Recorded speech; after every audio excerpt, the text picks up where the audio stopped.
ಬೆಂಗಳೂರು ಹೊರವಲಯದ ಬನ್ನೇರುಘಟ್ಟದಲ್ಲಿ ನಡೆದಿದ್ದ body builder ಹಾಗೂ ಜಿಮ್ ಟ್ರೇನರ್ ವಿಜಯ್ ಕೊಲೆ ಪ್ರಕರಣಕ್ಕೆ ಇದೀಗ ಮಹತ್ವದ ತಿರುವು ಸಿಕ್ಕಿದೆ. ಪ್ರೇಮ ಸಂಬಂಧದ ವಿಚಾರವೇ ಕೊಲೆಗೆ ಕಾರಣವಾಗಿರಬಹುದೆಂಬ ಶಂಕೆ ವ್ಯಕ್ತವಾಗಿದ್ದು, ಪ್ರಕರಣದ ಹಿಂದೆ ಪ್ರಭಾವಿ ಉದ್ಯಮಿ ಹಾಗೂ ಇತರರ ಕೈವಾಡವಿದೆ ಎಂದು ಮೃತನ ಕುಟುಂಬಸ್ಥರು ಗಂಭೀರ ಆರೋಪ ಮಾಡಿದ್ದಾರೆ. ಈಗಾಗಲೇ 4 ಬಂಧಿಸಿರುವ ಪೊಲೀಸರು ತನಿಖೆಯನ್ನು ಮತ್ತಷ್ಟು ತೀವ್ರಗೊಳಿಸಿದ್ದಾರೆ.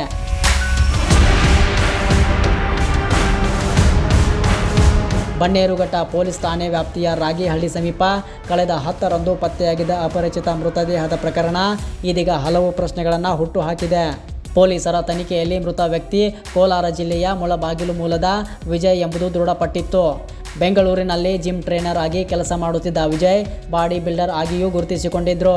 ತಾಂತ್ರಿಕ ಸಾಕ್ಷ್ಯಾಧಾರಗಳ ಆಧಾರದ ಮೇಲೆ ಕಾರ್ಯಾಚರಣೆ ನಡೆಸಿದ ಬನ್ನೇರುಘಟ್ಟ ಪೊಲೀಸರು ಶ್ರೀರಾಮ್, ಸುಮಿತ್, ವೆಂಕಟೇಶಯ್ಯ ಹಾಗೂ ಬಾಬು ಎಂಬ 4 ಆರೋಪಿಗಳನ್ನು ಬಂಧಿಸಿ ವಿಚಾರಣೆಗೆ ಒಳಪಡಿಸಿದ್ದಾರೆ.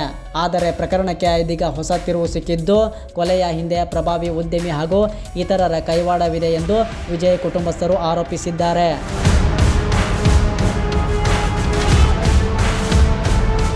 ಕುಟುಂಬಸ್ಥರ ಆರೋಪದ ಪ್ರಕಾರ ವಿಜಯ್ ಪ್ರಭಾವಿ ಉದ್ಯಮಿಯ ಪುತ್ರಿಯೊಂದಿಗೆ ಪ್ರೇಮ ಸಂಬಂಧ ಹೊಂದಿದ್ದರು.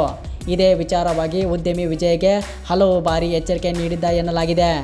ಈ ಸಂಬಂಧ ಹಿಂದೆ ಹಲ್ಲೆ ನಡೆಸಲಾಗಿತ್ತು ಎಂಬ ಆರೋಪವು ಕೇಳಿಬಂದಿದ್ದು, ಬಳಿಕ ವಿಜಯ್ ತನ್ನ ವಾಸಸ್ಥಳ ಬದಲಿಸಿಕೊಂಡು ಎಲೆಕ್ಟ್ರಾನಿಕ್ ಸಿಟಿ ಭಾಗದಲ್ಲಿ ನೆಲೆಸಿದ್ದರು ಎಂದು ಕುಟುಂಬಸ್ಥರು ತಿಳಿಸಿದ್ದಾರೆ. ಆದರೂ ಯುವತಿಯ ಮತ್ತು ವಿಜಯ್ ನಡುವಿನ ಸಂಪರ್ಕ ಮುಂದುವರಿದ ಕಾರಣ ಸುಪಾರಿ ನೀಡಿ ಕೊಲೆ ಮಾಡಿಸಲಾಗಿದೆ ಎಂಬ ಗಂಭೀರ ಆರೋಪವನ್ನು ಕುಟುಂಬಸ್ಥರು ಮಾಡಿದ್ದಾರೆ. ಆನೇಕಲ್ ಭಾಗದ ವಕೀಲನ ಮೂಲಕ ಸುಪಾರಿ ನೀಡಿರುವ ಶಂಕೆಯನ್ನು ಕುಟುಂಬಸ್ಥರು ವ್ಯಕ್ತಪಡಿಸಿದ್ದು, ಪ್ರಕರಣದ ಸಂಪೂರ್ಣ ಸತ್ಯ ಹೊರಬರಬೇಕು ಎಂದು ಆಗ್ರಹಿಸಿದ್ದಾರೆ. ಇತ್ತ ಪ್ರಕರಣದ ತನಿಖೆಯನ್ನು ಪೊಲೀಸರು ವಿವಿಧ ಆಯಾಮಗಳಲ್ಲಿ ಮುಂದುವರಿಸಿದ್ದು, ಬಂಧಿತ ಆರೋಪಿಗಳ ವಿಚಾರಣೆಯಿಂದ ಮತ್ತಷ್ಟು ಮಹತ್ವದ ಮಾಹಿತಿ ಲಭ್ಯವಾಗುವ ನಿರೀಕ್ಷೆ ಇದೆ. ಪ್ರಕರಣದ ಮೇಲ್ವಿಚಾರಣೆಯನ್ನು ಹಿರಿಯ ಪೊಲೀಸ್ ಅಧಿಕಾರಿಗಳು ನಡೆಸುತ್ತಿದ್ದು, ಇನ್ನಷ್ಟು ಪ್ರಭಾವಿ ವ್ಯಕ್ತಿಗಳ ಹೆಸರುಗಳು ಹೊರಬರುವ ಸಾಧ್ಯತೆಗಳ ಬಗ್ಗೆ ಚರ್ಚೆಗಳು ನಡೆಯುತ್ತಿವೆ. ಒಟ್ಟಿನಲ್ಲಿ ಜಿಮ್ ಟ್ರೇನರ್ ವಿಜಯ್ ಕೊಲೆ ಪ್ರಕರಣ ಇದೀಗ ಕೇವಲ ಕೊಲೆ ಪ್ರಕರಣವಾಗಿ ಉಳಿಯದೆ ಪ್ರೇಮ ಸಂಬಂಧ, ಸುಪಾರಿ ಹಾಗೂ ಪ್ರಭಾವಿ ವ್ಯಕ್ತಿಗಳ ಕೈವಾಡದ ಆರೋಪಗಳೊಂದಿಗೆ ಮತ್ತಷ್ಟು ಸಂಕೀರ್ಣ ಸ್ವರೂಪ ಪಡೆದುಕೊಂಡಿದೆ. ಆದರೆ ಕುಟುಂಬಸ್ಥರು ಮಾಡಿರುವ ಆರೋಪಗಳು ಇನ್ನೂ ಅಧಿಕೃತವಾಗಿ ಸಾಬೀತಾಗಿಲ್ಲ. ಪ್ರಕರಣದ ನಿಜಾಂಶ ತನಿಖೆ ಪೂರ್ಣಗೊಂಡ ಬಳಿಕವೇ ಸ್ಪಷ್ಟವಾಗಲಿದ್ದು, ಪೊಲೀಸರ ಮುಂದಿನ ಕ್ರಮದತ್ತ ಎಲ್ಲರ ಚಿತ್ತ ನೆಟ್ಟಿದೆ. ವಿಕ್ಟಿಮ್ ಇದ್ದಾನೆ, ವಿಜಯ್ ಯಾದವ್ ಇದ್ದಾರೆ, ಅವರ ಸೋದರರು ಮತ್ತು ಅವರ ಸಂಬಂಧಿಗಳು. ನಮ್ಮದು ಕೋಲಾರ ಜಿಲ್ಲೆ ಮುಳಬಾಗಿಲು ತಾಲೂಕು ನಾಚಗುಂಡ್ಲಹಳ್ಳಿ ಅಂತ ಹೇಳ್ಬಿಟ್ಟು, ವಿಜಯ್ ಅವರೂ ಕೂಡ ಸುಮಾರು ವರ್ಷಗಳ ಹಿಂದಗಡೆನೇ ಕೂಡ ಬೆಂಗಳೂರಿಗೆ ಇಲ್ಲಿ ಬಂದು ಒಬ್ಬ ಜಿಮ್ ಟ್ರೈನರ್ ಆಗಿ ಕೆಲಸ ಮಾಡ್ತಾಯಿದ್ರು. ಆಗಾಗ ಊರಿಗೆ ಬಂದು ಹೋಗುವಂಥದ್ದೆಲ್ಲ ಆಗ್ತಾಯಿತ್ತು. ಆತ ಮೊದಲು ಕೂಡ ಒಂದು ಹುಡುಗಿಯನ್ನು ಲವ್ ಮ್ಯಾರೇಜ್ ಆಗಿದ್ದರು. ಅದನ್ನು ಕೂಡ ಅವರು ತಮಿಳುನಾಡು ಮೂಲದವರು, ಹೊಸೂರಿನವರು. ಅವರು ಭಾಳ ಚೆನ್ನಾಗಿದ್ದರು. ಒಂದು ಗಂಡು ಮಗು, ಒಂದು ಹೆಣ್ಣು ಮಗು ಕೂಡ ಇತ್ತು ಅವರಿಗೆ. ಆಗಿರುವಾಗ ವಿಜಯ್ ಅವರು ಆ ಜಿಮ್ ಟ್ರೈನಿಂಗಲ್ಲಿ ಇರುವಂಥ ಸಂದರ್ಭದಲ್ಲೇ ಅಲ್ಲೊಂದು ಹುಡುಗಿಯ ಪರಿಚಯ ಆಗ್ತದೆ. ಅವರ ಹೆಸರು ಬಂದು ನಿಶಿತಾ ಪ್ರಿಯಾ ಅಂತ ಹೇಳ್ಬಿಟ್ಟು. ಆ ಹುಡುಗಿಯ ವಿಚಾರವಾಗಿ ಅವರಿಬ್ಬರ ನಡುವೆ ಒಂದು ಸಂಬಂಧ ಬೆಳೆಯಿತು ಅನ್ನೋಂಥ ಕಾರಣಕ್ಕೋಸ್ಕರ ಆ ಹುಡುಗಿ ಯಾರು ನಿಶಿತಾ ಪ್ರಿಯಾ ಅನ್ನುವಂಥವ್ರು ಇದ್ದಾರೆ, ಅವರ ತಂದೆ ಆಗಿರುವಂಥ ಕಾಮಿನೇನಿ ಪ್ರಸಾದ್ ನಾಯ್ಡು ಅಥವಾ ರಾವ್ ಅನ್ನುವಂಥವರು ಒಂದು ಸಲ ನಮ್ಮ ವಿಜಯ್ ಮೇಲೇನೂ ಕೂಡ ಅಟ್ಯಾಕ್ ಮಾಡಿ ಯಾರೋ ಒಬ್ಬ ಕೆಲವರು ಕೈಯಲ್ಲಿ ಓಡಿಸಿ ಆತನ ಮೇಲೆ ಇಲ್ಲ ಸಲ್ಲದ ರೀತಿಯಲ್ಲಿ ಟಾರ್ಚರ್ ಮಾಡಿ ನಮ್ಮ ಹುಡುಗಿ ತಂಟೆಗೆ ಬರಬಾರ್ದು, ನನ್ನ ಮಗಳ ತಂಟೆಗೆ ಬರಬಾರ್ದು ಅಂತ ಹೇಳ್ಬಿಟ್ಟು ಭಾಳಷ್ಟು ವಾರ್ನಿಂಗನ್ನು ಕೂಡ ಅವರು ಮಾಡಿದರು. ಆ ಸಂದರ್ಭದಲ್ಲಿ ಇಲ್ಲೇ ನೀನೇನಾದರೂ ಬೆಂಗಳೂರಲ್ಲೇ ಇದ್ದು ಇಲ್ಲೇ ಜಿಮ್ ಟ್ರೈನರ್ ಆಗಿದ್ದೀಯ ಅಂತಂದರೆ ನಿನ್ನ ಪ್ರಾಣ ತೆಗಿತೀವಿ ಅಂತ ಹೇಳ್ಬಿಟ್ಟು ಪ್ರಾಣ ಬೆದರಿಕೆ ಹಾಕಿದಂಥ ಸಂದರ್ಭದಲ್ಲಿ ವಿಜಯ್ ಇಲ್ಲಿಂದ ಬೆಂಗಳೂರನ್ನು ಬಿಟ್ಟು ನಮ್ಮ ಊರಿಗೆ ಬಂದುಬಿಟ್ಟಿದ್ರು. ಒಂದು 6 ತಿಂಗಳ ಕಾಲ ಅವರು ಬೆಂಗಳೂರು ಕಡೆ ಬರಲಿಲ್ಲ. ಅಲ್ಲಿ ಅಗ್ರಿಕಲ್ಚರ್ ಎಲ್ಲ ಮಾಡಿಕೊಂಡು ಅಲ್ಲಿ ಕಷ್ಟಪಟ್ಟು ಅಲ್ಲೆಲ್ಲ ಕೂಡ ಅಗ್ರಿಕಲ್ಚರ್ ಎಲ್ಲ ಕೂಡ ಲಾಸ್ ಆದರು. ನಂತರದಲ್ಲಿ ವಿಜಯ್ಗೂ ಮತ್ತು ಅವ್ರ ಹೆಂಡತಿಗೂ ಕೂಡ ಈ ವಿಚಾರವಾಗಿ ನಿಶಿತಾ ಪ್ರಿಯಾನ ವಿಚಾರವಾಗಿ ಭಾಳಷ್ಟು ಮನಸ್ತಾಪಗಳು ಬಂದು ಅವರ ಕುಟುಂಬದಲ್ಲಿ ಕೂಡ ಸಮಸ್ಯೆಗಳಾಗಿ ಆಯಮ್ಮ ಡೈವರ್ಸ್ ಆಗಬೇಕು ಅಂತ ಹೇಳ್ಬಿಟ್ಟು ಅವರು ಕೂಡ ಡೈವರ್ಸ್ಗೆ ಹಾಕ್ಕೊಂಡು ಅವರು ಮೇಂಟೆನೆನ್ಸ್ ಆರ್ಡರ್ ಕೂಡ ತೊಗೊಂಡಿದ್ರು. ಯಾರು ನಮ್ಮ ವಿಜಯ್ ಅವರ ಹೆಂಡತಿ. ಆ ಡೈವರ್ಸ್ ಆರ್ಡರ್ ತೊಗೊಂಡಾದಮೇಲೆ ಅವರಿಗೆ ಡೈವರ್ಸ್ ಮೇಂಟೆನೆನ್ಸ್ ಕೊಡಬೇಕು ಅಂತಂದರೆ ಹಣದ ಸಮಸ್ಯೆಗಳು, ಆರ್ಥಿಕ ಬಿಕ್ಕಟ್ಟುಗಳೆಲ್ಲ ಕೂಡ ಬಂದು ವಿಜಯ್ ಅವರು ಮತ್ತೆ ಊರಿಂದ ಮತ್ತೆ ಬೆಂಗಳೂರಿಗೆ ಇತ್ತೀಚೆಗೆ ಬಂದಿದ್ದರು. ಬೆಂಗಳೂರಿಗೆ ಬರೋದಕ್ಕಿಂತ ಮುಂಚಿತವಾಗಿ ಕೆಲವು ಘಟನೆಗಳು ನಡೆದದ್ದನ್ನು ನಾವಿಲ್ಲಿ ಹೇಳ್ಕೋಬೇಕಾಗ್ತದೆ. ಯಾರು ವಿಜಯ್ಗೆ ಪರಿಚಯ ಆಗಿರುವಂಥ ನಿಶಿತಾ ಪ್ರಿಯಾ ಅನ್ನೋಂಥವ್ರು ಜಿಮ್ನಲ್ಲಿ ಅವರು ಒಬ್ಬ ಕ್ಲೈಂಟ್ ಆಗಿ ವಿಜಯ್ ಅವರಿಗೆ ಪರಿಚಯ ಆಗ್ತಾರೆ. ನಂತರದಲ್ಲಿ ಅವ್ರ ನಡುವೆ ಪ್ರೇಮಾಂಕುರನೋ ಅಥವಾ ಒಂದು ಸಂಬಂಧನೋ ಬೆಳೀತದೆ. ಆ ಸಂಬಂಧ ಯಾವ ಮಟ್ಟಕ್ಕೆ ಹೋಗಿತ್ತು ಅಂತಂದರೆ ಆ ಹುಡುಗಿ ವಿಜಯ್ನ ಬಿಟ್ಟು ಇರಲಾರದಷ್ಟು ಪರಿಸ್ಥಿತಿಗೆ ಹೋಗಿತ್ತು. ಅವರ ತಂದೆಯೇ ಎಷ್ಟೆಲ್ಲ ಎಚ್ಚರಿಕೆಗಳು ಕೊಟ್ಟರು ಕೂಡ ಆ ಹುಡುಗಿ ಕಂಟ್ರೋಲ್ಗೆ ಸಿಗದಿರೋಂಥ ಪರಿಸ್ಥಿತಿಗಳಾಯಿತು. ವಿಜಯನ್ನು ಹುಡುಕೊಂಡು ಅವರು ನಮ್ಮ ಸ್ವಂತ ಊರಿಗೆ ಕೂಡ ಒಂದು 2-3 ಸಲ ಬಂದಿದ್ರು ಸರ್. ರಾತ್ರಿ 2 ಗಂಟೆನಲ್ಲಿ ಎಲ್ಲಿ ಕೋಲಾರ ಡಿಸ್ಟಿಕ್ ಬಾರ್ಡ್ರಲ್ಲಿ ನಿಮ್ಗೆ ಗೊತ್ತಿರ್ಬೋದು, ಗಡಿ ಗ್ರಾಮ ನಮ್ಮದು ನಾಚಗುಂಡ್ಲಹಳ್ಳಿ ಅಂತ ಹೇಳ್ಬಿಟ್ಟು. ಆ ಗ್ರಾಮಕ್ಕೂ ಕೂಡ ವಿಜಯನ ಹುಡುಕೊಂಡು ಬಂದು ವಿಜಯ್ ಕೂಡ ಅಲ್ಲಿ ಕೂಡ ಬುದ್ಧಿಮಾತುಗಳು ಹೇಳಿ ಇಲ್ಲ ಬೇಡ ಅಂತ ಹೇಳ್ಬಿಟ್ಟು ವಾಪಸ್ ಕರ್ಕೊಬಂದಿದ್ದು ಕೂಡ ಇದ್ದಾವೆ. ಅದಾದ ನಂತರದಲ್ಲಿ ಇಲ್ಲಿಗೆ ಬಂದ ನಂತರದಲ್ಲಿ ಕೂಡ ಒಂದ್ಸಲ ಅವರು ಆ ಹುಡುಗಿ ಯಾವುದೇ ಕಾರಣಕ್ಕೂ ನಾನು ಬಿಡೋಲ್ಲ ಅಂತ ಹೇಳಿಬಿಟ್ಟು ವಿಜಯ್ಗೆ ಅವರು ಬೇತಾಳದಂತೆ ಬೆನ್ನು ಬಿದ್ದಿದ್ದರಿಂದ ವಿಜಯ್ ಹುಡುಗಿ ಇಲ್ಲ ಆ ಹುಡುಗಿಯಿಂದ ತಪ್ಪಿಸ್ಕೋಬೇಕು ಅಂತ ಹೇಳ್ಬಿಟ್ಟು ಎಲ್ಲೋ ಅಪ್ಸ್ಕ್ಯಾಂಡ್ ಆಗಿ ಶಿವಮೊಗ್ಗ ಕಡೆಗೆ ಹೊರಟೋಗ್ತಾನೆ.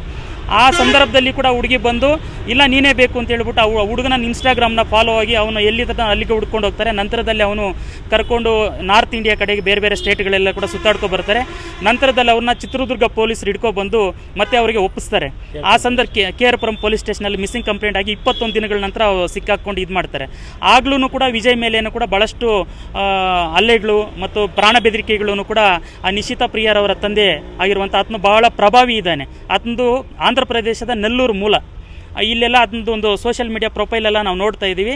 ಅದರಲ್ಲೆಲ್ಲ ನೋಡಿದಾಗ ಭಾಳಷ್ಟು ಐ ಬಿಲ್ಡ್ ಆದಂಥ ಕೆಲವು ಉನ್ನತ ಪೊಲೀಸ್ ಅಧಿಕಾರಿಗಳ ಜೊತೆಗೆ ಆತ ಫೋಟೋಗಳು ಇಳಿದಿರುವಂಥದ್ದು, ಅವ್ರ ಜೊತೆ ಹೂಗುಚ್ಛೆಗಳು ನೀಡಿರುವಂಥದ್ದು, ಅವರಿಗೆ ಸನ್ಮಾನಗಳು ಮಾಡಿರುವಂಥದ್ದು, ಅಂದರೆ ಈ ಥರದಲ್ಲೆಲ್ಲ ಕೂಡ ಬ್ಯಾಕ್ಗ್ರೌಂಡ್ ಇರೋದ್ರಿಂದ ಮತ್ತು ಆತನ ಆರ್ಥಿಕವಾಗಿ ದೃಢವಾಗಿರೋದನ್ನ ತನ್ನ ಮಗಳ ಎಲ್ಲಿ ವಿಜಯ್ ಅವರ ಇದರಲ್ಲಿ ಹೋಗ್ತಾರೋ ಅನ್ನೋಂಥ ಅದನ್ನು ತಪ್ಪಿಸೋದಕ್ಕೆ ಅಂತ ಹೇಳ್ಬಿಟ್ಟು ನಮ್ಮ ವಿಜಯ್ ಅವರ ಕೊಲೆ ಆಗಿದೆ ಅಂತ ಹೇಳ್ಬಿಟ್ಟು ನಮಗೆ ಸಂಪೂರ್ಣವಾದಂಥ ಅನುಮಾನ ಅವ್ರ ಮೇಲೇ ಇದೆ. ಆ ನಿಟ್ಟಿನಲ್ಲಿ ನಾವು ಮಾನ್ಯ ಪೊಲೀಸ್ ಅಧಿಕಾರಿಗಳಿಗೆ ವಿನಂತಿಯನ್ನು ಮಾಡ್ತೀವಿ. ವಿಜಯ್ ಅವರ ಕೊಲೆ ಆರೋಪಿಗಳು ಎಷ್ಟೇ ದೊಡ್ಡವರಾಗಿರ್ಬೋದು, ಪ್ರಭಾವಿಗಳಾಗಿರ್ಬೋದು, ಅವ್ರ ಬ್ಯಾಕ್ಗ್ರೌಂಡ್ ಏನೇ ಆಗಿರ್ಬೋದು, ನೀವು ನಿಷ್ಪಕ್ಷಪಾತವಂತ ತನಿಖೆ ನಡೆಸಿ ವಿಜಯ್ ಅವರ ಕುಟುಂಬಕ್ಕೆ ಮತ್ತು ನಾವು ಯಾರು ವಿಜಯ್ ಅವರ ಸಂಬಂಧಿಕರಿದ್ದೀವಿ ನಮಗೆ ಮತ್ತು ರಾಜ್ಯದಲ್ಲಿ ಜನರಿಗೂ ಕೂಡ ಒಂದು ನ್ಯಾಯಯುತವಾದಂಥ ನ್ಯಾಯವನ್ನು ಒದಗಿಸಿಕೊಡಬೇಕು. ಇಲ್ಲಾಂದ ಪಕ್ಷದಲ್ಲಿ ನಾವು ಕೂಡ ಮುಂದಿನ ದಿನಗಳಲ್ಲಿ ಕಾನೂನಾತ್ಮಕ ಹೋರಾಟಗಳು, ಜನಪರವಾದಂಥ ಹೋರಾಟಗಳು ಕೂಡ ನಾವು ಮುಂದಾಗಬೇಕಾಗ್ತದೆ. ಯಾಕೆಂದರೆ ಇದು ವಿಜಯ್ನ ಒಂದಿನ ಪ್ರಶ್ನೆ ಅಲ್ಲ. ಪ್ರಭಾವಿಗಳು ಹಣ ಇರುವಂಥವರು ಇಲ್ಲಿ ಏನು ಮಾಡಿದ್ರು ನಡೀತದೆ ಅನ್ನುವಂಥ ಒಂದು ಗೂಂಡಾ ರಾಜ್ಯ ಮತ್ತು ಈ ರೌಡಿಯಿಸಮ್ ಏನಿದೆ ಇದಕ್ಕೆ ಮಟ್ಟ ಹಾಕಬೇಕು. ಪ್ರತಿಯೊಬ್ಬರು ಪ್ರಾಣಕ್ಕೂ ಕೂಡ ಅಮೂಲ್ಯವಾದಂಥ ಮೌಲ್ಯ ಇದೆ. ಈಗ ವಿಜಯ್ಗೆ ಹೆಂಡತಿ ತಂದೆ ತಾಯಿ ಮುದುಕರಾಗಿದ್ದಾರೆ, ಅವರು ದುಡಿಯುವಂಥ ಪರಿಸ್ಥಿತಿ ಇಲ್ಲ. ಇಬ್ಬರು ಮಕ್ಕಳಿದ್ದಾರೆ, ಸಣ್ಣ ಸಣ್ಣ ಮಕ್ಕಳು, 6 ವರ್ಷ ಒಂದು, 3 ವರ್ಷದ ಒಂದು ಮಗು. ಅವ್ರಿಗೆ ಇವತ್ತು ಅನಾಥರಾಗಿ ಇವತ್ತು ಬೀದಿಗೆ ಬಿದ್ದಿರುವಂಥ ಪರಿಸ್ಥಿತಿ ಇದೆ ಸರ್. ಅದನ್ನು ನಾವು ಕೈ ಮುಗಿದು ಕೇಳ್ಕೊಂತ ನಿಷ್ಪಕ್ಷಪಾತ ತನಿಖೆ ಆಗಬೇಕು. ಅದಕ್ಕೆ ಕಾಮಿನೇನಿ ಪ್ರಸಾದ್ ರಾವೇ ಇದನ್ನು ಕೊಲೆ ಮಾಡಿಸಿದ್ದೇನೆ ಅಂತೇಳಿ ನಮಗೆ ಗಂಭೀರವಾದಂಥ ಆರೋಪ ನಮ್ಮದಿದೆ. ನೀವು ಆ ನಿಟ್ಟಿನಲ್ಲಿ ಆತನ ತನಿಖೆಗೆ ಒಳಪಡಿಸಬೇಕು, ಆತನ ಮಂಪರು ಪರೀಕ್ಷೆಗೆ ಒಳಪಡಿಸಬೇಕು. ಆತನ ಚಲನವಲನಗಳನ್ನು ಏನು ವಿಜಯ್ ಓಡಾಡಿರುವಂಥ ಲಾಸ್ಟ್ ಕಾಲ್ ರೆಕಾರ್ಡ್ಸು, CDRಗಳನ್ನು ತೆಗಿಬೇಕು, ಟವರ್ ಲೊಕೇಶನ್ಗಳನ್ನು ತೆಗಿಬೇಕು. ನೀವು ಇವತ್ತು ಆಧುನಿಕ ಟೆಕ್ನಾಲಜಿ ಏನೆಲ್ಲ ಇದೆ ಅದೆಲ್ಲವನ್ನು ಕೂಡ ಬಳಸಿಕೊಂಡು ತನಿಖೆಯನ್ನು ಮುಂದುವರಿಸಿ ನಮಗೆ ನಿಜವಾದಂಥ ಕಲ್ಪ್ರಿಟ್ಸ್ ಯಾರಿದ್ದಾರೆ, ಆರೋಪಿಗಳು ಯಾರಿದ್ದಾರೆ ಅವ್ರನ್ನ ಬಂಧಿಸಿ ನಮಗೆ ನ್ಯಾಯಯುತವಾದಂಥ ಕಾನೂನು ಹೋರಾಟದಲ್ಲಿ ನಮಗೆ ಜಯ ದೊರಕಿಸ್ಕೊಡ್ಬೇಕು ಅಂತ. ಆ ಯುವತಿಗೆ ಮದುವೆ ಆಗಿರಲ್ಲ, ಅವರು ಯಾವುದೋ ಯೂನಿವರ್ಸಿಟಿಯಲ್ಲಿ ಏನೋ ಹೈಯರ್ ಎಜುಕೇಶನ್ ಮಾಡ್ತಾ ಇದ್ರು ಅಂತ ಹೇಳ್ಬಿಟ್ಟು ಬಿಲ್ಡರ್ ಜೊತೆಗೆ ಒಬ್ಬ ಲಾಯರ್ ಕೂಡ ತಳಕ ಹಾಕುತ್ತೆ ಸರ್. ನೋಡಿ ಸರ್, ಈಗ ಹೌದು ನಮ್ಗೆ ಅದು ಕೂಡ ಅನುಮಾನ ಇದೆ. ಯಾಕೆಂದ್ರೆ ಇದರಲ್ಲಿ ಎಜೆ ಅನ್ನುವಂಥ ಒಬ್ಬನು ಇದರಲ್ಲಿ ಯಾವುದೋ ಒಂದು ಬರ್ತಾನೆ. ಆ ಎಜೆಗೂ ನಮ್ಮ ವಿಜಯ್ಗೂ ಯಾವುದೂ ಸಂಬಂಧ ಮೊದಲಿಂದ ಇರಲಿಲ್ಲ. ಕಳೆದ 6 ತಿಂಗಳ ಹಿಂದ್ಗಡೆ ಮಾತ್ರನೇ ಅನಾಮಿಕವಾಗಿ ಬಂದು ಟಚ್ಚಲ್ಲಿ ಬಂದು ಇತನ ಹತ್ರ ಸ್ನೇಹ ಬೆಳೆಸಿ ಇದೆಲ್ಲ ಮಾಡ್ತಾನೆ. ಅವನು ಮೂಲ ಬಂದು ಹೊಸಕೋಟೆ ಕಡೆ ಯಾವುದೋ ಒಂದು ಹಳ್ಳಿ ಬರ್ತದೆ. ಹೊಸಕೋಟೆಯಿಂದ ಬಂದು ಈ ಕಡೆ ಬಂದು ಅದು ಸುಮಿತ್ ಅಂತ ಹೇಳ್ಬಿಟ್ಟು. ಅದರಿಂದ ಇದರಲ್ಲಿ ಖಂಡಿತವಾಗ್ಲೂ ಸುಪಾರಿ ಆಗಿರುವಂಥ ಮತ್ತು ವಿಜಯನ ಕೊಲೆ ಮಾಡುವಂಥ ಉದ್ದೇಶದಿಂದನೇ ಅವನು ಈ ಸ್ನೇಹ ಬೆಳೆಸ್ನ ಅನ್ನುವಂಥ ಅನುಮಾನಗಳು ಕೂಡ ನಮಗೆ ಗಂಭೀರವಾಗಿದ್ದಾವೆ. ಖಂಡಿತ ನೋಡಿ, ಈಗ ವಿಜಯ್ ಅವರು ಇದ್ದಂಥದ್ದು ಎಲೆಕ್ಟ್ರಾನಿಕ್ ಸಿಟಿ ಈ ಏರಿಯಾದಲ್ಲಿ. ಈಗ ಇಲ್ಲಿ ಬನ್ನೇರಘಟ್ಟ, ಆನೇಕಲ್ಲು, ಹೊಸಕೋಟೆ ಇವೆಲ್ಲನೂ ಕೂಡ ನಮಗೆ ಸಂಬಂಧಿತ ಇವೇ ಇರ್ತವೆ. ಇದನ್ನು ಭಾಳ ಯೋಜಿತವಾಗಿ ಮತ್ತು ನಮಗೆ ಇದು ಮೇಲ್ನೋಟಕ್ಕೆ ಕಾಣಿಸೋದೇನಂತಂದರೆ ಭಾಳ ಸ್ಪೆಷಲೈಸರ್ಸ್ ಇದ್ದಾರೆ. ಇವ್ರು ಯಾರು ಮರ್ಡರ್ ಮಾಡಿರುವಂಥ, ಕೊಲೆ ಮಾಡಿರೋಂಥ ಆರೋಪಿಗಳು ಕೂಡ ಭಾಳ ಯೋಚನೆ ಮಾಡಿ ಇದ್ರ ಹಿಂದ್ಗಡೆ ಬೇರೆ ಲಾಯರ್ ಈಗ ಯಾರೋ ಇದರಿಂದ ನೀವೇನು ಹೇಳ್ತಾ ಇದ್ರಿ ಇದೆಲ್ಲ ಮೊದಲೇ ಸ್ಕೆಚ್ ಹಾಕಿ ಏನಾದರೂ ಏನಾಗ್ಬೋದು ಅಂತ ಹೇಳ್ಬಿಟ್ಟು ಹೈ ಪ್ರೊಫೈಲ್ ಕೇಸ್ ಇದೆ ಸರ್ ಇದು.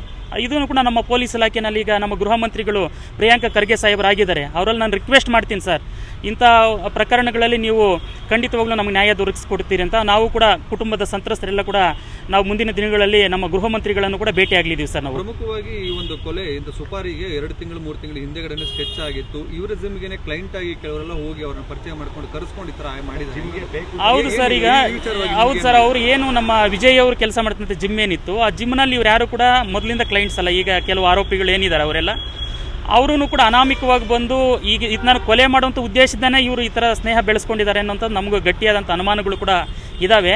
ಜೊತೆಗೆ ಈ ಕೊಲೆಗೆ ಯಾರೆಲ್ಲ ಕಾರಣರಿದ್ದಾರೆ ಇದ್ರ ಹಿಂದ್ಗಡೆ ಇರುವಂಥ ಕಾಮಿನೇನಿ ಪ್ರಸಾದ್ ರಾವ್, ಆತನ ಮಗಳನ್ನು ಮತ್ತು ಅದು ಯಾರು ನಮ್ಮ ಅಡ್ವೊಕೇಟ್ ಅಂತ ಏನು ಎಲ್ಲ ಹೇಳ್ತಾ ಇದ್ರಿ, ಇವರೆಲ್ಲರನ್ನು ಕೂಡ ಇದು ಮಾಡಬೇಕು. ಜಿಮ್ ಅವರನ್ನು ಕೂಡ ನಾವು ಹೋಗಿ ವಿಚಾರಣೆ ಮಾಡಿದ್ವಿ. ನಾವು ಮಾತಾಡಿದ್ದೀವಿ ಸರ್. ಜಿಮ್ ಅವರು ಇದೇನು ಮಿಸ್ಸಿಂಗ್ ಕಂಪ್ಲೇಂಟ್ ಕೊಡ್ತೀವಿ ನಾವು ಹೋಗಿ. ಮಿಸ್ಸಿಂಗ್ ಕಂಪ್ಲೇಂಟ್ ಕೊಟ್ಟ ನಂತರದಲ್ಲಿ ಆ ಜಿಮ್ ಓನರ್ನ ಹೋಗಿ ಮಾತಾಡಿದ್ರು ಕೂಡ ಅವರು ಕೂಡ ನಮಗೆ ಸರಿಯಾದಂಥ ರೀತಿ ಸ್ಪಂದಿಸಲ್ಲ. ಈಗ ಯಾರಾದರೂ ಒಬ್ಬರು ಒಂದು ಹತ್ರ ಕೆಲಸ ಮಾಡ್ತಾ ಇದ್ದಾರೆ ಅಂದರೆ ಅವ್ರಿಗೇನೋ ಒಂದು ಸಮಸ್ಯೆ ಆಗಿದೆ, ಮಿಸ್ಸಿಂಗ್ ಆಗಿದೆ ಅಂದರೆ ಯಾವ ಥರ ಸ್ಪಂದಿಸ್ತಾರೆ ಅಂತ ನಮ್ಗೆ ಗೊತ್ತಿದೆ. ಅವರು ಕೂಡ ಭಾಳ ಉಡಾಪೆಯಿಂದ ನಮಗೆ ಉತ್ತರ ಕೊಟ್ಟರು ಅಂತಂದರೆ